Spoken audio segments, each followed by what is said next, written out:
सीताराम सीताराम सीताराम। भक्त वत्सल भगवान की जय। श्री गणेशाय नमः। श्री सरस्वत्यै नमः। वेद पुरुषाय नमः। परम ब्रह्म परमात्मने नमः। मंगलमूर्तये नमः। मंगलम भगवान विष्णु, मंगलम गरुड़ध्वज, मंगलम पुंडरीकाक्ष, मंगलायतनो हरि। श्री सीतानाथ समारंभां श्री रामानंदार्ज मध्यमाम् अस्मदाचार्य पर्यन्तां वन्दे गुरु परम्पराम्।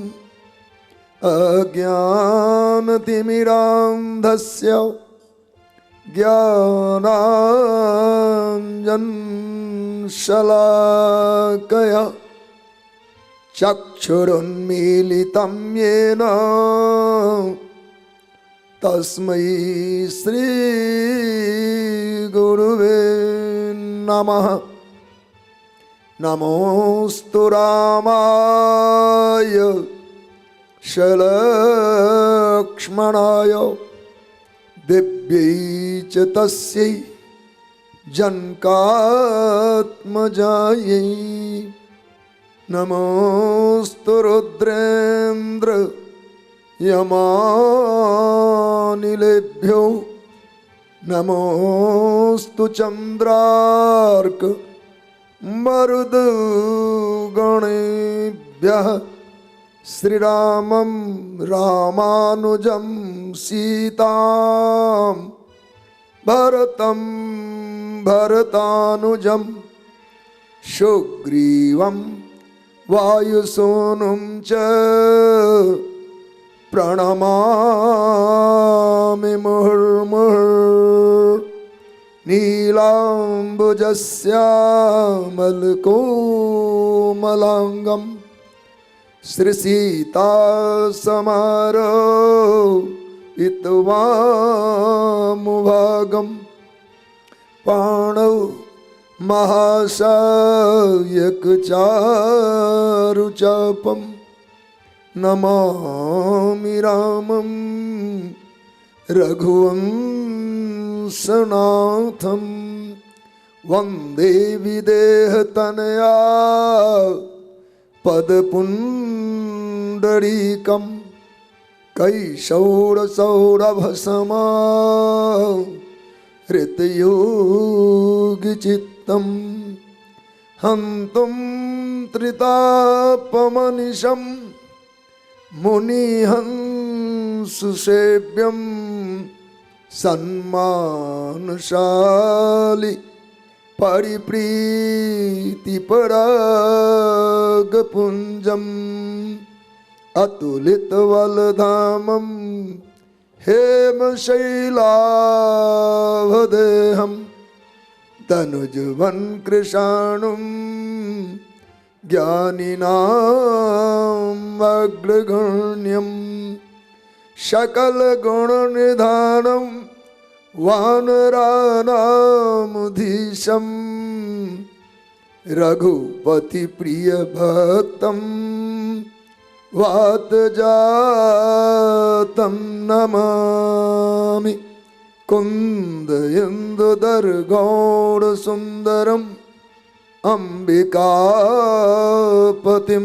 अभीष्टसिद्धिदं कारुणिक कलकञ्जलोचनं नौमि शङ्करमनङ्गमोचनं। वर्णानामर्थसङ्घानां रसानां छन्दसामपि मङ्गलानां च कर्तारौ वन्दे वाणी विनायकौ भगति हेतु विधि भवन बिहाई सुमिरत सारद आबदधाई सुमिरत सारद आबदधाई सुमिरत सारद आबदधाई। श्री कौशल्यानंदवर्धन भगवान की जय, श्री दशरथ नंदन भगवान की जय, श्री केकई नंदन भगवान की जय, श्री सुमित्रा नंदन भगवान की जय, श्री रामलला सरकार की जय, श्री अवध सरजू धाम की जय, श्री मंगल मूर्ति हनुमान जी महाराज की जय, श्री राधा गोविंद भगवान की जय, श्री उमा महेश्वर भगवान की जय, दुर्गा मैया की जय, गंगा मैया की जय, गैया मैया की जय, गौ गोपाल की जय, श्री मद गोस्वामी तुलसीदास जी महाराज की जय, श्री मद रामचरितमानस भगवान की जय, श्री मद भागवत भगवान की जय, श्री व्यास नारायण भगवान की जय, श्री शुकनारायण भगवान की जय, सर्वसंत हरि भक्तों की सत्य सनातन धर्म की जय जय श्री सीताराम, जय जय श्री सीताराम, जय जय श्री सीताराम। हर हर महादेव। रघुनंदन राघव राम हरे, सिया राम हरे, सिया राम हरे। रघुनंदन राघव राम हरे, सिया राम हरे, सिया राम हरे। रघुनंदन राघव राम हरे, सिया राम हरे, सिया राम हरे। रघुनंदन राघव राम हरे, सिया राम हरे, सिया राम हरे।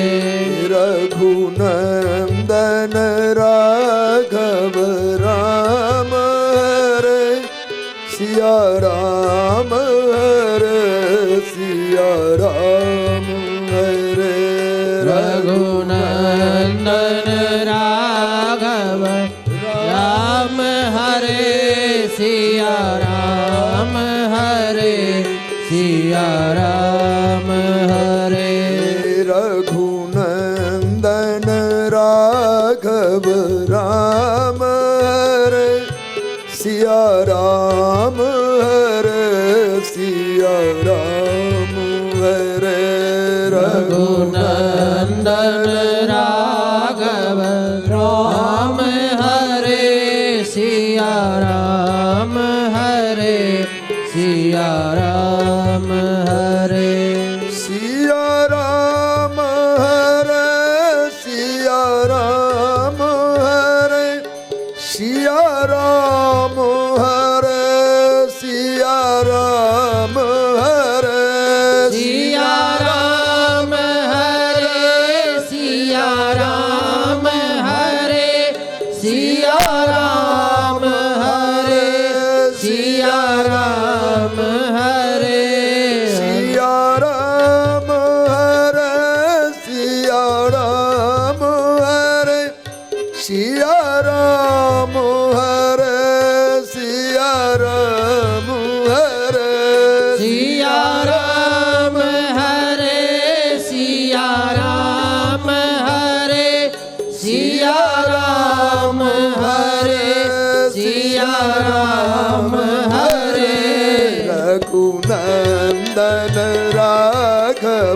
राम हरे सिया राम हरे सिया राम हरे रघुनंदन राघव राम हरे सिया राम हरे सिया राम हरे रघुनंदन राघव राम हरे सिया राम हरे सिया राम हरे रघुनंदन राघव राम हरे सिया राम हरे सिया राम हरे रघुनंदन राघव राम हरे सिया राम हरे सिया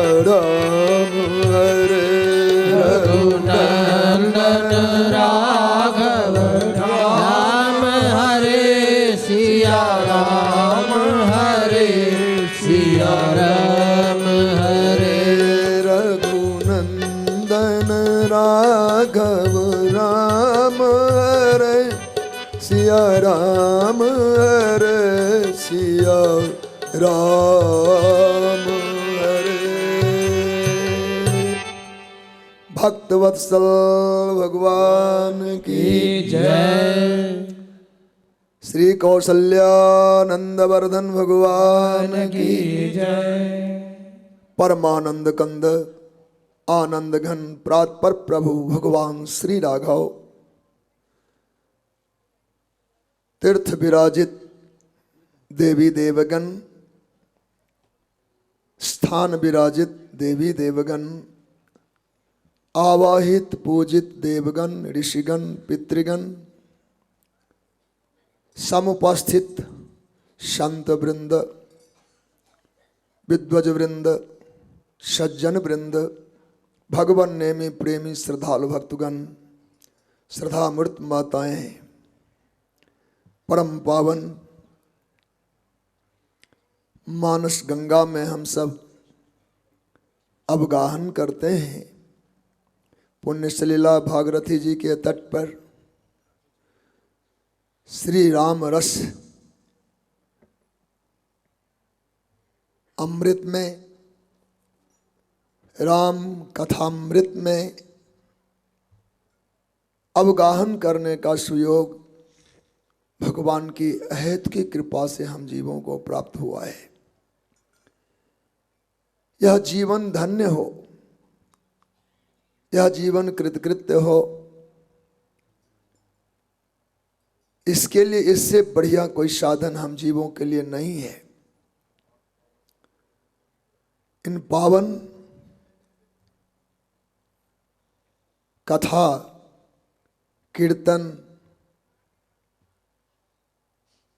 सत्संग रूप जो यज्ञ है उसमें हमारी सभी इंद्रियां तृप्त होती हैं, सबको सुख प्राप्त होता है। देखने वाला, सुनने वाला, चलने वाला, करने वाला, जो भी हमारे दशांग हैं सबकी समुचित तृप्ति हो जाती है, सबका सम्यक उपयोग सदुपयोग हो जाता है। मानव जीवन में जो अपेक्षा है इस जीव की, वह सब इस पावन सत्संग से पूर्ण होता है। वाणी गुणानुकथने श्रवणौ कथायाम हस्तौ च कर्म मनस्तपादयोर्णः स्मृत्या शिरस्तौ जगत प्रणामे दृष्टि शताम दर्शने भवत्तनूनाम। वाणी गुणानुवाद में अनुरक्त है, हमारे कान कथा श्रवण में अनुरक्त हैं, हमारे हाथ भक्तों संतों की सेवा में अनुरक्त है। मनस्तपादयोर्नः, हम सब का मन भगवान में लगा हुआ है। स्मृत्या शिरस्तौ, पूरे सत्संग के ही भाव हृदय में घूम रहे हैं, निरंतर इन्हीं का चिंतन चल रहा है। सत्संग प्राप्त परमात्मा ही अभी विषय बने हुए हैं। यहाँ वहाँ जहाँ तहाँ उन्हीं का हम चिंतन कर रहे हैं। स्मृत्या शिरस्तव जगत प्रणामे। और शिष्टाचार ही नहीं, पूर्ण भावुकता से हम एक दूसरे का मान वर्धन करते हैं, वंदन अभिवंदन करते हैं, नमन करते हैं। यह हमारी परंपरा है तो अच्छी बात है, नहीं सत्संग के ब्याज से इसी मर्यादा के पालन में भी परस्पर हम झुकते हैं तो ये उत्तम पक्ष है। तो यह लाभ भी यहाँ हमें हो रहा है। हम सब में भगवत भाव अभिभाव रख रखे हैं। सिया राम में सब जग जाने की भावना इस समय निश्चित ही हमारी बनी हुई है। स्मृत्या शिरस्तव जगत प्रणामे। हे नाथ, यह जगत जो आपका ही रूप है, सबके आगे मेरा मस्तक झुके। प्रणम्य जगत है, प्रणामी केवल मैं ही हूँ। जगत प्रणम्य है, सब वंदनीय, सब पूजनीय, सब प्रणाम करने योग्य हैं। प्रणाम करने वाले में मैं अकेले रहा, मैं ही प्रणामी हूँ। मैं प्रणाम करूँ, जगत हमारे प्रणम्य हो, यही भाव है। जीव ब्रह्म का अलौकिक संबंध दर्शन हो रहा है। अदृष्टि शताम दर्शने भवत तनूनाम। और हमारी आँखें, भगवान व्यास जी का ये वचन है, नलकुवर मणिग्रीव भागवत में जो जमलार्जुन वृक्ष हैं उनके मुख की ये वाणी। या एक श्लोक ही भागवत जी का जीवन सीखने का, जीवन जीने का संपूर्ण मानो एक साथ फॉर्मूला है। हम कैसे जिए उस बात को यहाँ साध लिया गया है। एक श्लोक पर जिया जाए तो जीवन धन्य हो जाए। भागवत जी में 18,000 श्लोक हैं, पर एक श्लोक ही जीवन बन जाए, इतना ही बहुत है। क्योंकि इसमें कोई इंद्रियों को भगवान से अलग छोड़ा ही नहीं गया, सबको समेट लिया गया है। तो दृष्टि शताम दर्शन भवत तनुनाम। ये साधु संत महापुरुष, हे भगवान, जो आपके ही रूप है, बल्कि आपका ही प्रतिनिधित्व जगत में करते हैं, इन आँखों से हम सब उनका दर्शन भी कर रहे हैं। तो ये सारे सभी इंद्रियों का एक साथ भागवती वृत्ति बन जाना। भक्ति कहते किसे हैं? भक्ति को परिभाषित किया जाए तो बड़े बड़े ग्रंथ लिखे जा सकते हैं भी ग्रंथ, पर सूत्रकारों ने एक सूक्ष्म मंत्र दिया, ऋषिकेन ऋषिकेशम चिंतनम भक्ति रुच्यते।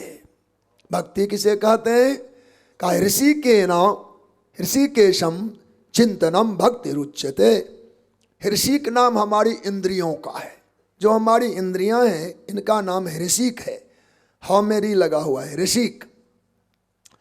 और ऋषिकेन, इन इंद्रियों से ऋषिकेशम भगवान विष्णु का चिंतनम भक्ति रुच्यते।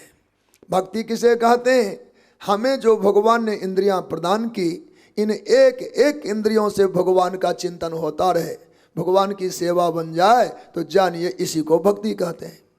नेत्र भगवान के अवलोकन में, वाणी भगवान के वर्णन में, कान भगवान के शब्दों के श्रवण में, जिह्वा भगवान के चरित्र गान में, नासिका भगवान के निर्मल तुलसी आदि के घ्राण में, हाथ भगवान की सेवा में, चरण भगवान के तीर्थों में, हृदय भगवान के स्मरण में, बस एक एक इंद्रिय भगवान की ओर चल पड़ा। अब इससे बढ़िया भक्ति क्या होगा? हमें मनोयोग पूर्वक भगवान में लग जाना है और इसकी सिद्धि इस मंत्र से हो जाता है। ऋषिकेन ऋषिकेशम चिंतनम भक्ति रुच्यते। एक एक इंद्रियों से भगवान का चिंतन करना,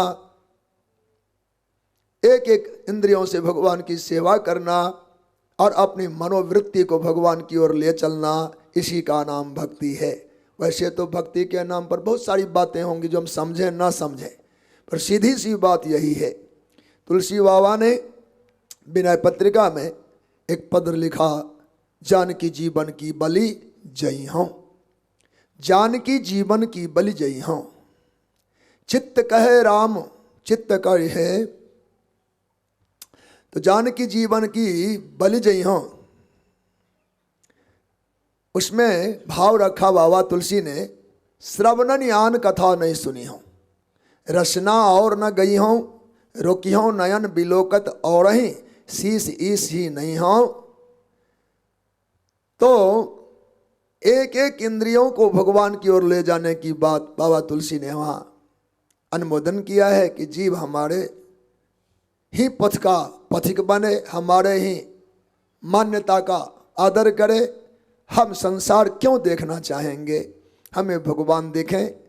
हम दुनिया के वाद विवादों को क्यों सुनेंगे? भगवान की कथा हम सब सुने। हम व्यर्थ में कहीं की यात्रा और गमन क्यों करेंगे?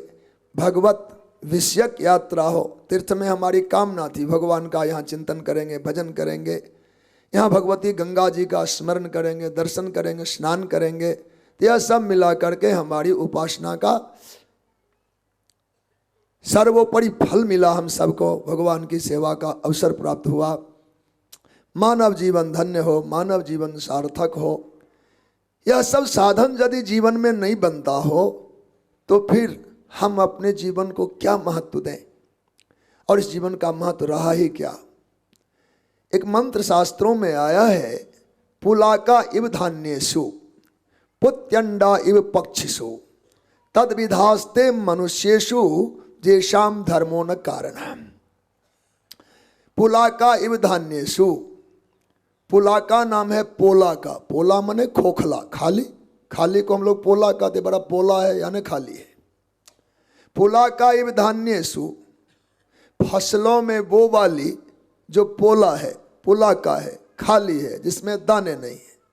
हम लोग फसल लगाते हैं, हरे भरे खेतों में जब धान या कोई भी फसल फलता है तो उस समय कोई कोई बाली ऐसा जिसमें दाने बिल्कुल नहीं होते, वो खाली होता है। वो चाहे बाजरी हो, मक्की हो, गेहूं हो, कोई भी फसल जो खेत में हमने उपजाया तो हरा भरा वह खेत हरियाली से युक्त तो है। बाली आने का समय आ गया, फूटने का, फलने का, पर फल की बाली ऊपर से बना हुआ है, बीच में दाने बिल्कुल नहीं है। ऐसे जो अनाज की खेती में जो बाली है उसका नाम पुलाका होता है। तो पुलाका इव धान्येषु, फसलों में वह बाली जिसमें दाने नहीं है। पुत्यंडा इव पक्षिषु, पुत्यंडा इव पक्षिषु, पुत्यंडा माने जीवन रहित अंडा। अंडे अलग नहीं है।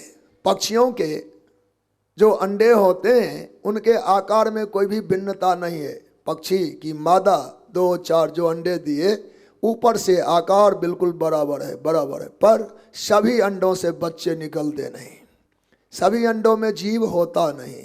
1-2 अंडे में से बच्चे निकल आते हैं तो एक वैसा खाली जाता है। इन बाहर से आकृति में थोड़ा भी अंतर नहीं है। हम लोग नहीं पहचान सकते कि खाली वाला अंडा कौन सा है और बच्चे वाला अंडा कौन सा है, पर पक्षी के हिसाब से उनमें कुछ में बच्चे हैं तो कोई खाली है, तो पुत्यंड है वह। पुलाका इव धान्येषु पुत्यंडा इव पक्षिषु तद विधास्ते मनुष्येषु देशाम धर्मो न कारणम। हरिभक्तों, कहा जैसे हरे भरे खेतों में वह बाली जिसमें दाने नहीं हैं, पक्षियों के वो अंडे जिसमें बच्चे नहीं हैं, वैसे मानव की फसलों में, हरे भरे मानव समाज में वो मानव खाली है जिसमें भगवान की भक्ति नहीं आया। वह बाली खाली है, वह बाली खाली है। हरियाली की कमी नहीं है, फसल लहलहा रहा है, पर दाने एक भी नहीं है, दाने एक भी नहीं है। आप जानते हैं हमारे जो माला है उसके एक एक दाने का नाम मन का है। मन का क्या है? वही तो अन्न है। तो एक भी दाने नहीं है, इसका नाम दाना भी है। कहा हमारे मोतियों के दाने निकल गए, दाने निकल गए। कोई मन का कहते तो कोई दाना कहते, तो ये दाने हैं। अभी तक एक भी दाना नहीं है। तो जिस जीवन में ये दाने नहीं फले, भक्ति का, ज्ञान का, वैराग का, धर्म का, कर्म का, सत्कर्म का, उपासना का, साधना का, तो जानो हरे भरे खेत तो जरूर हैं, उपज दिखने में अच्छा ही है, पर हम में दाने बिल्कुल नहीं है। तो वह निंदित जीवन माना गया है। मानस जी के माध्यम से हम सब चिंतन करें कि हमारा जीवन खाली न रह जाए। साहानिस्तन महच्छिद्रम सामोह सच विभ्रमः यन मुहूर्तम क्षणम वापि वासुदेवम न कीर्तयेत। साहानि, मानव जीवन में सबसे बड़ी हानि क्या है? सामोह, मानव जीवन का सबसे बड़ा मोह क्या है? सच विभ्रमः, मानव जीवन में सबसे बड़ा विभ्रम, विभ्रांति व महामोह क्या है? का यन मुहूर्तम, जिस क्षण में, जिस यन मुहूर्तम क्षणम वापि, मुहूर्त व क्षण में वासुदेवम न कीर्तयेत, भगवान नारायण का कीर्तन न किया जाए, चिंतन न किया जाए, स्मरण न किया जाए, उनके प्रति